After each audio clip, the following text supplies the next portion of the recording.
Je vous salue, mes bien-aimés en Christ. Que la grâce de notre Seigneur Jésus-Christ soit avec vous partout où vous passez. Alors aujourd'hui, j'ai un message pour vous, un message très important de la part du Seigneur Jésus-Christ. En particulier, ce message s'adresse à tout le monde, mais en particulier aussi pour les jeunes. Vous savez, notre pays traverse un moment difficile, un moment très difficile. Il y a des phénomènes bizarres qui se passent dans le pays. Il y a des choses bizarres, des fléaux bizarres, mystérieux que nous ne comprenons pas.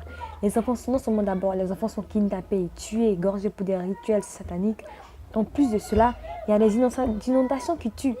Et sans compter ça même, sans parler aussi de la violence de ces jeunes gens, de ces jeunes adolescents, de ces violences partout ici en Côte d'Ivoire.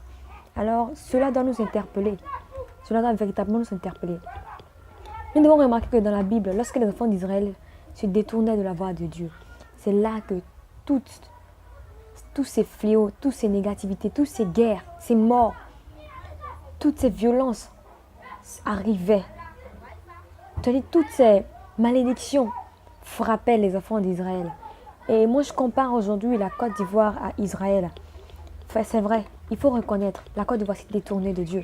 Nous nous sommes détournés de Dieu. Nous avons privilégié l'argent, le bien matériel, le sexe. Tout ça ne glorifie pas le nom du Seigneur. Et Dieu nous appelle et nous demande de revenir à lui. Il nous demande de nous repentir, de marcher selon sa parole, de revenir à notre premier amour envers lui. La Côte d'Ivoire était zélée pour adorer Dieu. La Côte d'Ivoire était décharnée pour adorer Dieu.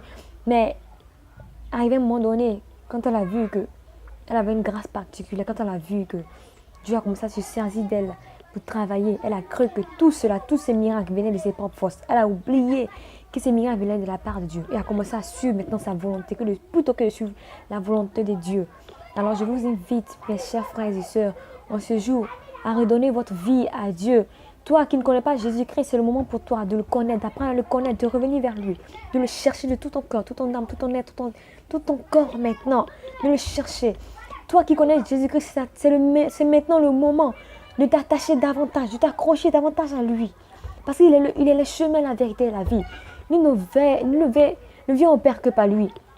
Alors, je vous invite franchement, mes frères et sœurs, à revenir à Dieu, à revenir à votre premier amour.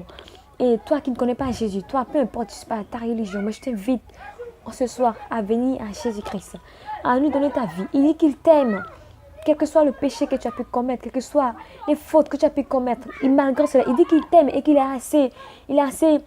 son cœur est rempli d'amour. Il y a assez d'amour dans son cœur pour toi. Il peut te pardonner. Il est miséricordieux. Son nom est miséricordieux. Reviens à lui ce soir. Reviens à lui. Aujourd'hui, pas demain. N'attends pas demain. Tu ne connais pas demain. Demain ne t'appartient pas. Le monde va à la dérive. Nous ne savons pas ce qui va se passer demain.